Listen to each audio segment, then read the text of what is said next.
Hi and welcome to Blast from the Past, a nostalgic look back at the last 4 decades. A day of reviews, vlogs and a whole lot more, from a range of different YouTubers. And this is my Lockdown 2.0 Vintage Challenge. So, whilst being in Lockdown 2.0, I decided to set myself a little challenge to try and pick up a vintage toy for under £10. With a couple of rules, obviously. You cannot spend more than £10.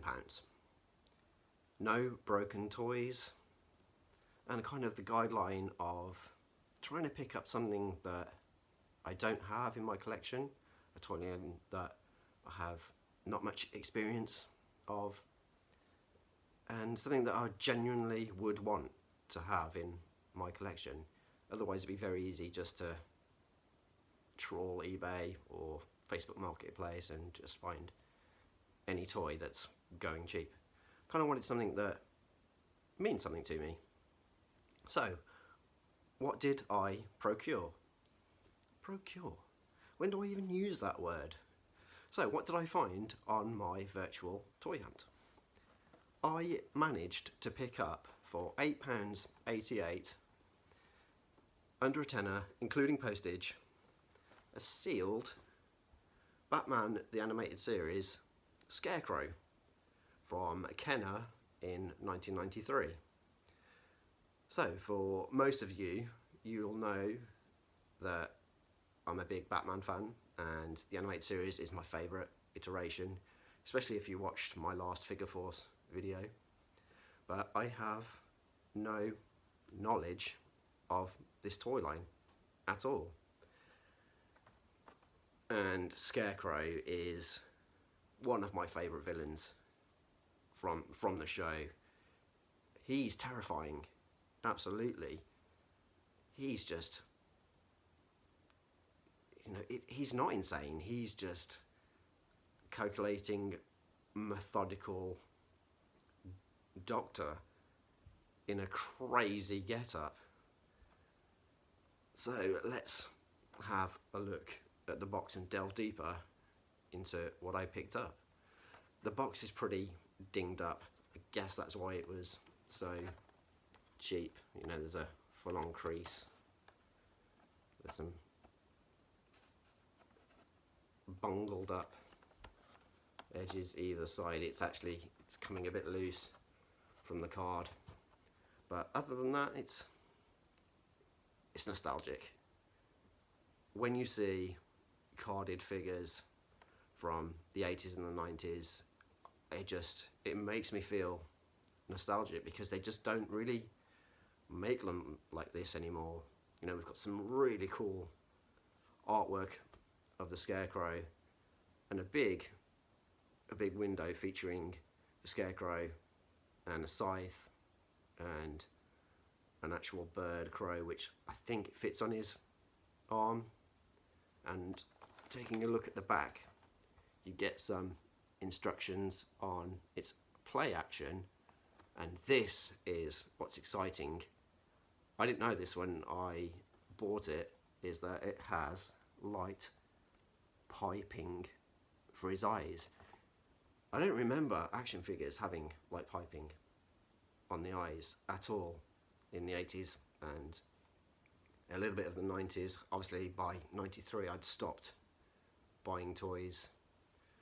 So that's been a real buzz to know that that's a feature of the toy.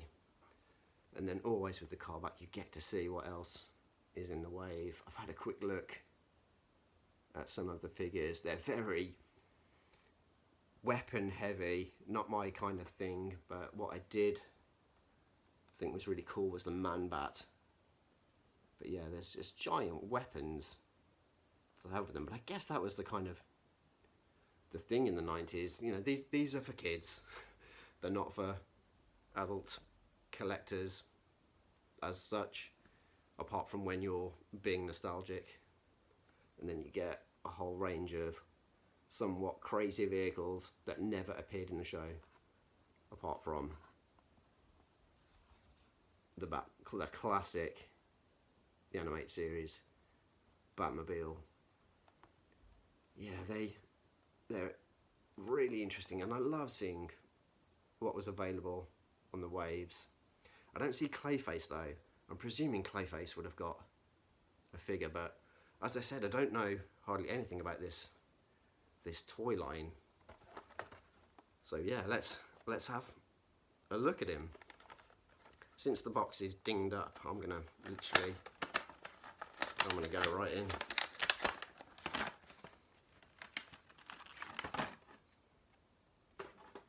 Please don't say the side's taped in.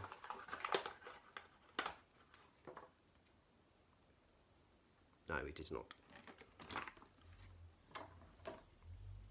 So here we have Scarecrow himself.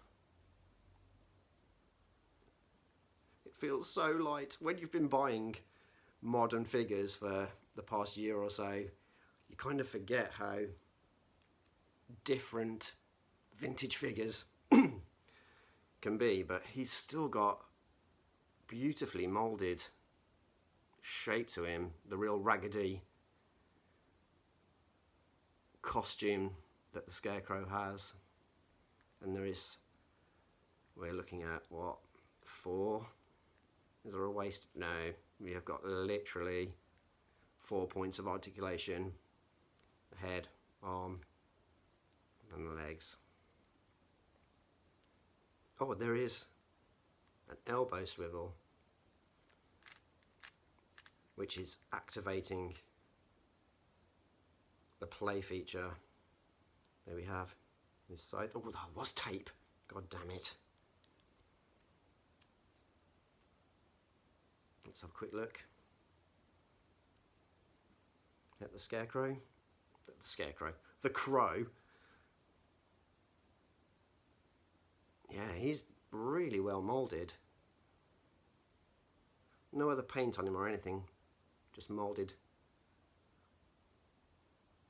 plastic, but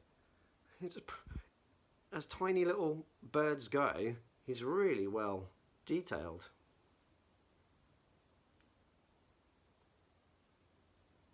And you can attach him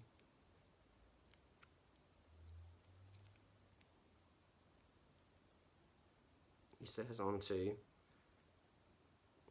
his arm. Yeah, that's super cool. Really cool. Let's give him his sickle.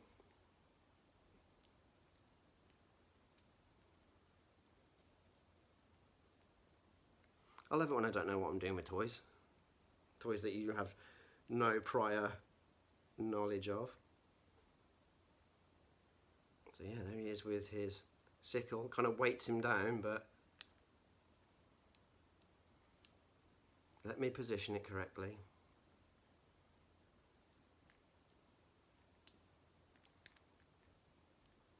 There must be a way to get some clearance.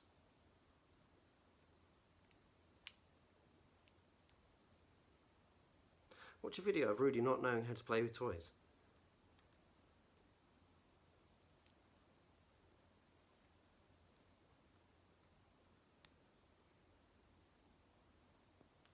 Oh, there we go.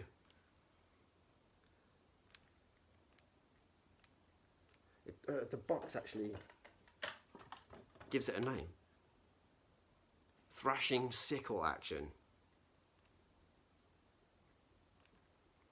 Yeah, this thing is like super cool. Not bad for like £4.50, and with a cool box. So I reckon I'll keep the box. The back's not damaged at all, so I can probably flatten it out and just keep it as a nice little keepsake, a reminder of blast from the past. I don't know if the light's going to pick up the light piping. Yeah, a little bit. Really cool, super cool. Oh, there's that little bit of naivety about 80s and 90s action figures. So playable with minimal articulation, but yet tons of really good styling. Simple, plain, but really effective. Not bad for under a tenner. Something fun for lockdown and for Blast of the Past. I've been Rudy Zissou. This has been Scarecrow. And as Lockdown 2.0 and the coronavirus continues, stay home, stay safe, stay strong. Thanks for watching.